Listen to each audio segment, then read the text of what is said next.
Okay, well, it seems like some of these scientific priests are using philosophical approaches. So, how can we be sure that science is genuine? Yeah, You gotta that's a good peek it. question because they are like when they say things like, "Oh, we know that God doesn't exist because of this," or "We know that we can't be at the center of the universe because of this," then they're making philosophical claims, and we should not give them the authority to do that. If they're talking about, oh, here's the Which leads chemical back form. to my question that still isn't answered, even though we keep making the same point. I have So, since it was a philosophical acceptance 500 years ago, that's what it appears to be. That's Yes. what all the predecessors appear to be saying. What was the justification for the premise in the first place? Simplifying the math and the realization that the sun is large. The simplified math is the geocentric model, isn't it? No, it's simpler if you use the heliocentric. Like the equations for the ellipses are simpler. That's Let's improper. say that. Let's say that. Even if it is, a simplified, unjustified claim to knowledge is still an unjustified claim to knowledge. It's not simpler though. Can I ask a question? Is it going to have anything to do with what we're talking about right now? Because I'm still trying to get the answer to this question, and the only answer was it's simpler. Witt's answer was it's not simpler, and Gregory's answer was actually that still doesn't justify the claim to knowledge. I want to focus on that because I want this question asked. If you are against the philosophy of these people, that's actually all you have. Yeah, it's Unless you can justify the claim. Unless they've justified the claim. Where is the claim justified? Well said.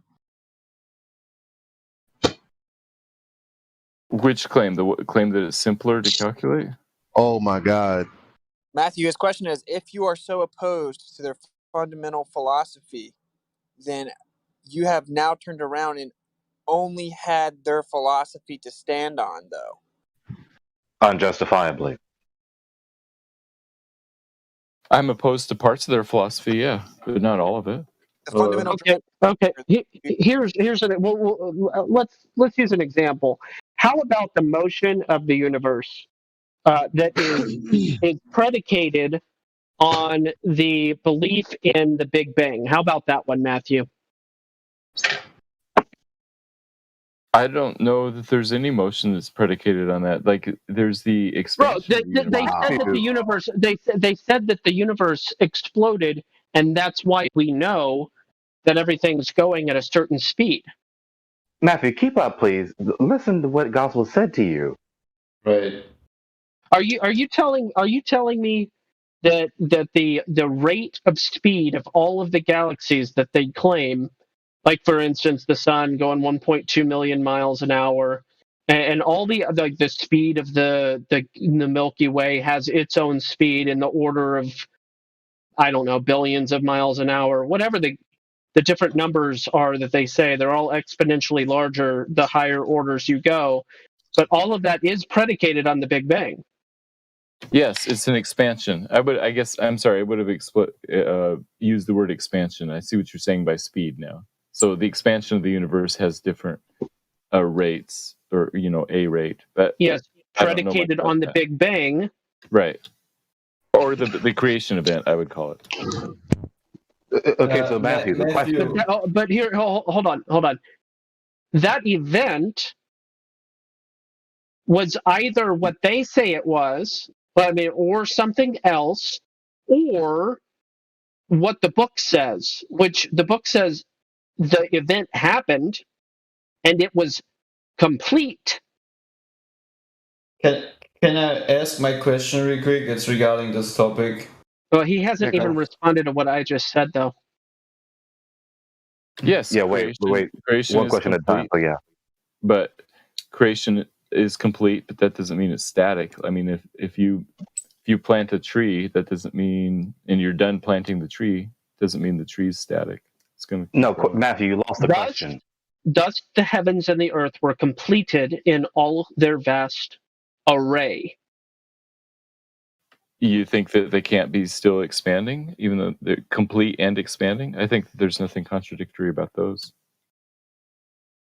Yeah, I think that is contradictory. Because Matthew. That's a expansion, philosophical. Yeah, that's a philosophical question. So Matthew, yeah, I have not one not quick question. not really. Regarding that, I have a question. Matthew, what would you say as a believer, what would you say is the biggest lie that the adversary has ever created in order to make people fall away from believing in a creator? Be honest. I think it's consumerism, that you deserve to be happy and that you should buy whatever you like, and that you are in charge of your life, and owe allegiance only to your own happiness. So consumerism / happiness, and that's sort of the American sin. It's I would been think it's different. probably that God doesn't exist. Well, no, he was. That obviously that one, but he was saying, what do they do in order to say that God doesn't exist? I'll do you one better. When they say God doesn't exist, that's synonymous with saying the God is not the God, I'm the God. Yeah, and in American culture, or maybe Western culture more generally, it's consumerism / personal happiness. I think in other eras, it's been different things that people have been. Money and power has always been, Satan's. Well, lust of the flesh, lust of the eyes, lust of those things have been around forever. So Pride of life. And now the question, like what the gospel was trying to touch with, again, the question was, what about the Big Bang? The reason we asked that is because you have said that I do not approve of unjustified philosophical claims to knowledge, especially including cosmology. Cosmology being a topic within metaphysics, metaphysics being a subdivision of philosophy.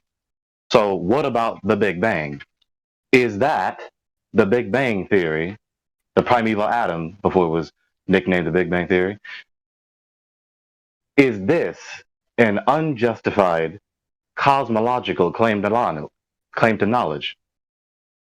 some versions of it are, for sure, especially the ones that appeal to methodological naturalism, which is specifically the philosophy that everything that happened was due only to natural processes.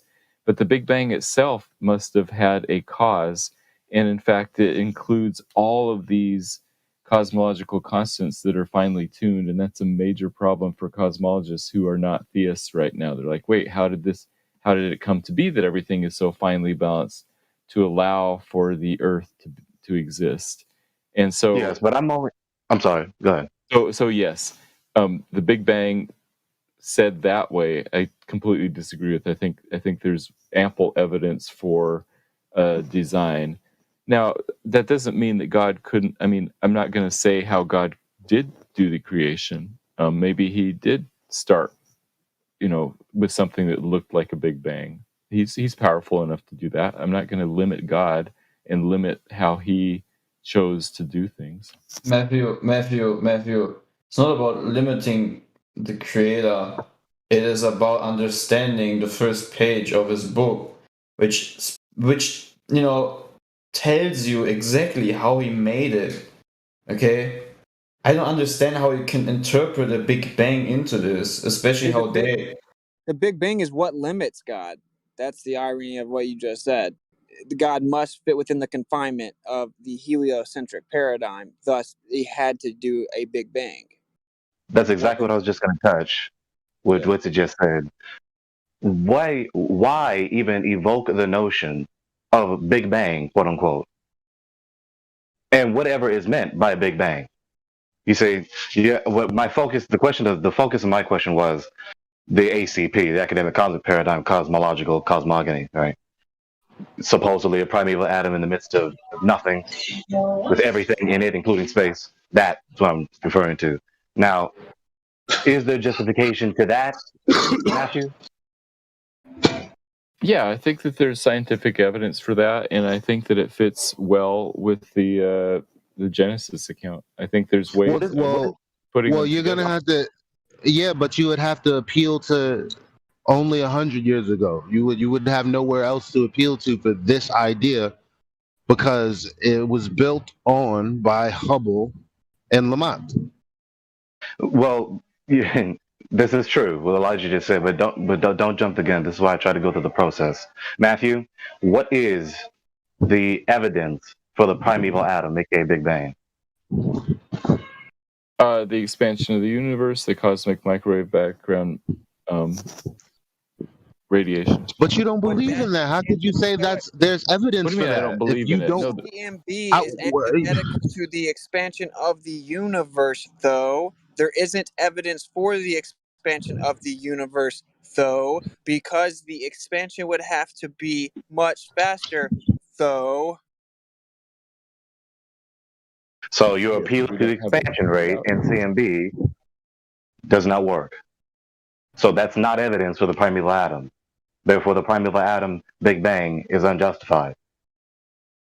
well, that's why I brought up Lamont and Hubble because, at least give us their justification because Well, let me you drop can't this. Look, appeal to nobody else. that's what's queued up next, bro. So just to let him keep going, let's just read the infamous one, and then Eli, you can continue on with your point. So this is Edwin Hubble. Such a condition would imply that we occupy a unique position in the universe, analogous in a sense to the ancient conception of a central Earth. This hypothesis cannot be disproved, but it is unwelcome and would only be accepted as a last resort in order to save the phenomena.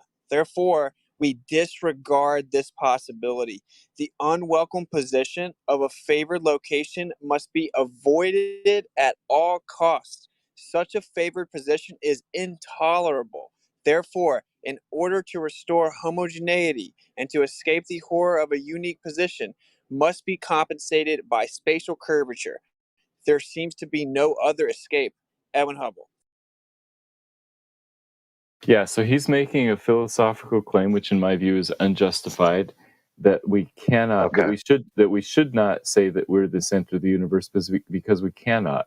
And I'm totally fine saying we are the center because if we are God's special creation, which I think we are, then Amen. then it would make sense that we're in the center. Now, I'm also okay if it turns out that we're not in the center because I think philosophically we are the spiritual center of God's creation, the highest thing in God's No, creation. It but doesn't when we bother me say if we do. center, we talk about the center of what we observe and use to build our coordinate system.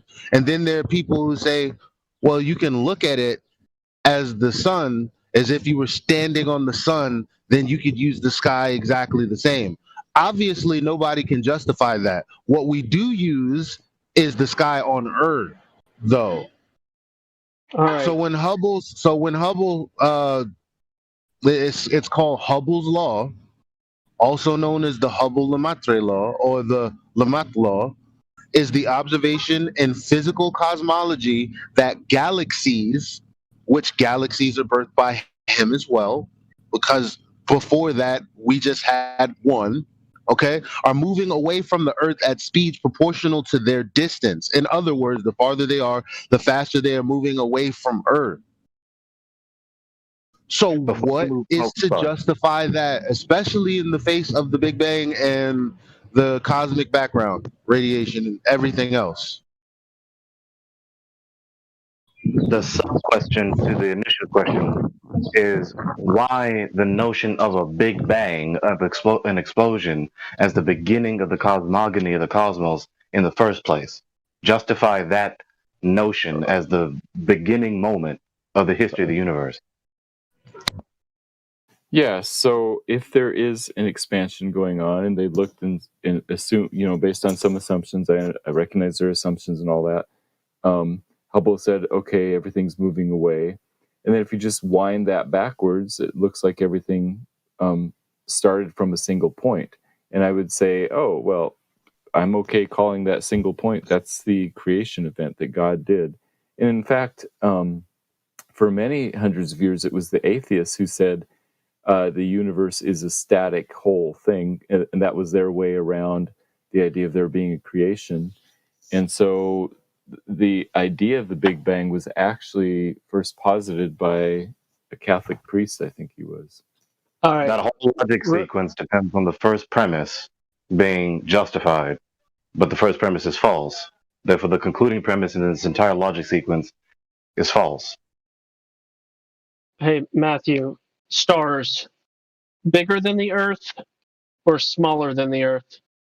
Much, much bigger than the Earth. And you know this for a fact? It fits the explanations. I mean, the star that's When closest they fall to the Earth, how will that happen? Metaphor. I don't know. It must be figurative. Metaphor. Yeah, that's called compromise. It's called using God's creation to interpret God's revelation. No. It's God's word and eisegesis. God's world. Yeah, it is It's eisegetical. eisegesis of an a Exactly. priori theory contrary to his word.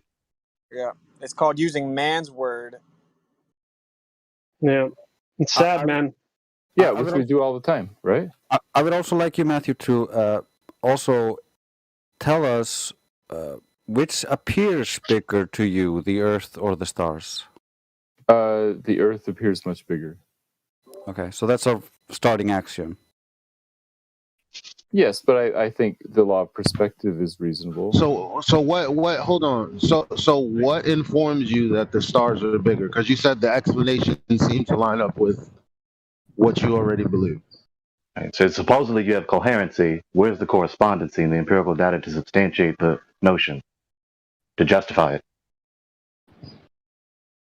I've seen the stars through telescopes. It doesn't seem like they're close by. The internally consistent heliocentric model predicts that they're far away, and it seems to match. Seems to match. So what? not see. You can't say no. What you see is tiny lights in the sky. So in order to accept that they're bigger, you have to accept that, okay, they're at specific distances, or we'll say infinite distances because they're still in expansion, right? And you're also going to have to accept, well, because of those distances, therefore, this is why it's that small. But what's the justification for believing in that, especially when you have no way of confirming the radius of the Earth, which is where all that information was derived? Yeah, I admit it depends on a whole web of assumptions, namely the heliocentric model. I don't care what it rests on. What's the justification for all of this coat hanging? Internal consistency and trust He just in the hung story. himself, Elijah. That's his answer to your question. He just hung himself. He just admitted that the supposed distance value between the Earth and the stars is unsubstantiated, thus unjustified. So the claim to know the distance value between the Earth and the stars is a false claim to knowledge. Therefore, the assertion is false. Timothy 6, verse 20. Timothy 6, verse 20.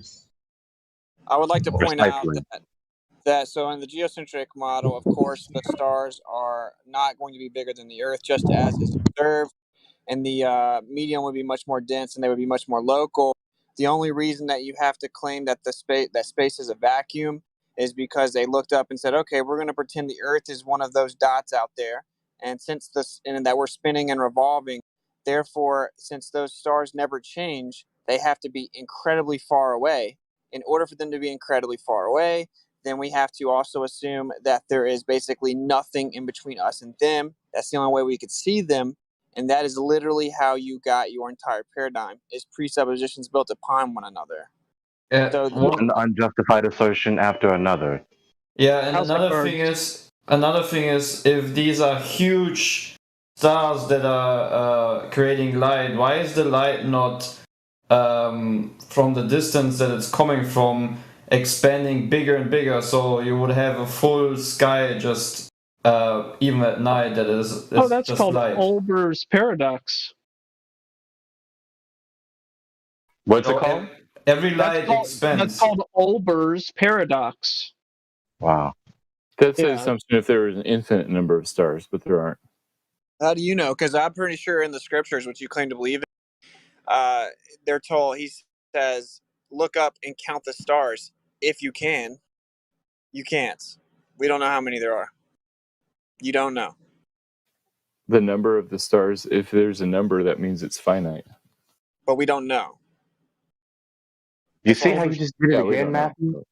You can clearly detect the thrust of what Wizard just said to you, and you shifted the focus to number instead of the focus on if you can count them, which is rhetorically implying you cannot. Right, you can't count the number of the stars. That's right. So, okay. So you have no idea. The struggle, so violent in the early days of science, between the views of Ptolemy and Copernicus would have then been quite meaningless. Either coordinate system could be used with equal justification. The two sentences, the sun is at rest and the earth moves, or the sun moves and the earth is at rest, would simply mean two different conventions concerning two different coordinate systems. Einstein and Infield in The Evolution of Physics, page 212. Yeah, so it's arbitrary which one you choose, is what he's saying. Yeah, he's saying that the Earth could easily be at rest, and that it's nothing more than a philosophical decision based on coordinate preference. Right. Now, what happens very often with these academic professionals, especially in our day in the 21st century, relativism, they love to let relativism reign supreme. Absolutely. So there's your paradox there. There's your irony there. And so they will, in their self-contradictory quotes, like Whitsitt is quoting, contrary to the cosmic paradigm that they hold, they will say they know what the cosmic paradigm is, and then we can't discern the difference between heliocentrism and geocentrism, and you can't either, geocentrist. I'm right. I don't know whether I'm right or wrong, and I know that you're wrong. I think that their geocentrism is different than what Woodsit's been saying, but they would have a different explanation, I think. Whatever. Because their geocentrism is merely the idea that you arbitrarily choose the Earth as the center, and the stars That's are what still they bigger try than to the Earth say. and all that That's the stuff. point. They admit, they confess they don't have knowledge, and then they want to simultaneously deny the geocentrists the ability to know. Yeah, and even via mock. I demonstrate by means of philosophy that the Earth is round and is inhabited on all sides, that it is insignificantly small, and is born through the stars. That is Kepler, of course, infamously creating the planetary laws of motion. Yeah, that's the old usage of the word philosophy, meaning natural philosophy. So I think that I think he would have a different definition now in modern days. Well, with it, even if There's no way to there's not much interpretation needed when it comes to the overall reason that we have a history of war, right? And the breaking up of the church of all of these different denominations. Like either the earth is still and we're looking at the things in the sky move, or the things in the sky's motion is due to us moving and moving around the sun. Those are the only two choices that history gives us. So this is a posteriori knowledge, right? Something that you have to base on what someone else has said.